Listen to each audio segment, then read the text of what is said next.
ఇవాళ యాక్షి పత్రిక అమరావతి రాజధాని అని ఒప్పేసుకొని చచ్చిందండి.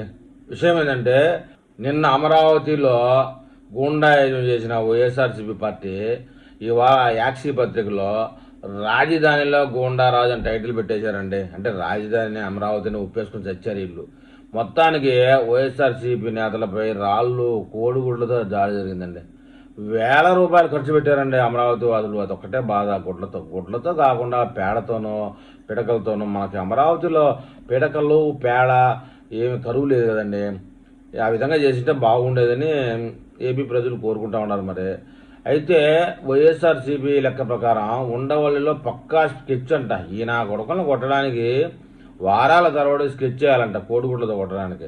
ఇదంతా టీడీపీ మూకల స్వైర విహారం అంట. సరే అట్టే అనుకుందాం, అమరావతి టీడీపీ స్వైర విహారమే. మొన్నటికి మొన్న తురి నానిగాడు అమరావతిని ఉంచం, మేము గెలిస్తే తప్పించేస్తామని కూర్చున్నా వాడు అమరావతిలోకి ఎంటర్ అయ్యేదానికి ధైర్యం చేస్తారండి. కేవలం ఏదో ఒకటి చేయాలి, పోలీసుల్ని లా అండ్ ఆర్డర్ని ఏదో విధంగా ఇబ్బంది చేయాలి అన్న ఉద్దేశం తప్పితే ఇంకొకటి ఏమీ కాదు. ఇటీవల పోలింగ్కు భూములు ఇచ్చిన రైతుల పొలాల్లోకి నీళ్లు వదిలిన అధికారులంటే ఎట్ట వదులుతారా? ఆయన కుళాయిలోంచి వదులుతారా నీళ్ళ? రైతుల ఆహ్వానం మేరకు పరిశీలించేందుకు వెళ్లిన సిఆర్డీఏ రైతుల పరిరక్షణ కమిటీ. సిఆర్డీఏకి ఏంది రక్షణ ఏంది, రైతులకు రక్షణ ఏందిరా ఎదవ నా కొడకలారా అని తిడుతున్నారు. ఉండవల్లి వద్ద అడ్డుకున్న పోలీసులు. అడ్డుకున్న వెంటనే అన్నీ మూసుకొని వెనక్కిపోయి ఉంటే మర్యాదగా ఉండు కదా. వైఎస్ఆర్సీపీ నేతల కార్లపై బాధుడు. వైఎస్ఆర్సీపీ నేతలపై కార్లు కాకపోతే దోవన పోయే ఆటో డ్రైవర్ల మీద, దోవన పోయే ప్రయాణికుల కార్ల మీద వేస్తారంట ఏదో నా కొడక అంటున్నారు.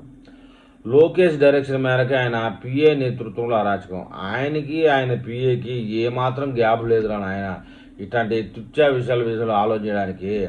టీడీపీ నాయకులకు సహకరించిన పోలీసులు. టీడీపీ నాయకులు ఎవరు పాల్గొనలేదండి. కేవలం అమరావతిలో రైతులు అనే వాళ్ళే వాళ్ళకి మనస్కరించక ఈడేంద్ర అమరావతిలోకి రావడం, వీళ్ళు అమరావతిలోకి వస్తే పెట్టుబడిదారులు వీళ్ళు రాకుండా ఉంటారేమో, అదిగాక అమరావతిలో జరిగే నిర్మాణాలు అవి చూసి ఆశ్చర్యపోయి నా కొడుకులు కుట్ర పండుతారేమో అన్న ఉద్దేశం మీదనే అమరావతి రైతులు మాత్రమే అడ్డుకున్నారు. అయితే ఒక దాడి అంట ఒక రోజు ముందే తెలిసినా పట్టించుకొని తాడేపల్లి అంట. ఒక రోజు ముందే తెలిసంటే ఆయనకి దాడి చేస్తారని వీళ్ళకి ఎట్ట తెలుసో ఏమో మరి. అందుకోసంగా రెచ్చిపోయారంట. కానిస్టేబుల్కు తీవ్ర గాయాలండి. కానిస్టేబుల్ని అమరావతి రైతులు ఎందుకు కొడతారండి? ఈ నా కొడుకే మన రాంబాబు కాంబాబే అది పనిగా రాయిని కారులో వేసుకొని వచ్చి ఒక బండనా పుడుకున్నాడు. ఆ వాడికి ఇచ్చి ఈ రాయి మనం ఎవరి మీద వేసి హైలైట్ అయితే వాళ్ళ మీద బేరని చెప్పినట్టున్నాడు. వాడి దాకా హెడ్ కానిస్టేబుల్ మీద వేసిన పాపం. అతనేమో ఇప్పుడు పోలీస్ ఆసుపత్రిలో చికిత్స పొందుతా ఉన్నట్టు తెలుస్తూ ఉంది. అయితే కోడిగుడ్లు విసరడం ప్రయాణికులకు సైతం గాయాలైనాయి. ఏముంది, యువతల వాళ్ళు కోడిగుడ్డుతో వేస్తే అవతల వాళ్ళు రాళ్ళతో వేస్తే రాళ్ళు తగిలినోడికి గాయాలైతే కానీ కోడిగుడ్డు తగిలినోడికి ఏమైతే చెప్పండి. మొత్తానికి ప్రభుత్వం పోలీసులు తీరుపై వైఎస్ఆర్సీపీ నేతలు మండిపాటు. వాళ్ళు ఎప్పుడూ మండిపడుతూనే ఉంటారు. వాళ్ళకి ఏమి బుద్ధి శుద్ధి ఏమి లే. సర్కార్ అంటే దుర్మార్గం అంట. సిపిఎం సిపిఐ ప్రజా సంఘాల ఆగ్రహం అంట. సిపిఐ లేదు, సిపిఎం లేదు. రాష్ట్రంలో ఉండేది ఒకటే వైసీపీఎం. అందరికీ తెలిసిన విషయమే. మొత్తానికైతే ఇవాళ టాపిక్ ఏంటంటే సాక్షి పత్రికలో అమరావతి రాజధాని అని మాత్రం ప్రకటించుకున్నారండి. దాన్ని వెటకారంగా రాజధానిలో గూండారాజ్ అని ప్రకటించారు. సరే ఏది అన్నా ఎటన్నా సావనీలే, రాజధాని అని ప్రకటించారు. మొత్తానికి ఇంకో విషయం తెలిసిందండి. సాయంత్రానికి జగన్మోహన్ రెడ్డి ఫోన్ చేసి ఈ బుడ్డా పకీర్లకి ఒరే మూవీ గని పోండ్రు అంటే వీళ్ళు దావా దంకా తెలియక అసలు మూవీ గని ఎవరికైనా తెలుసా అమరావతిలో దూరారండి.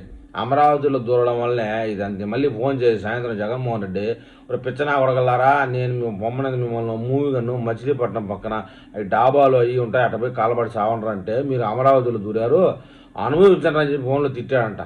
ఇది విషయం.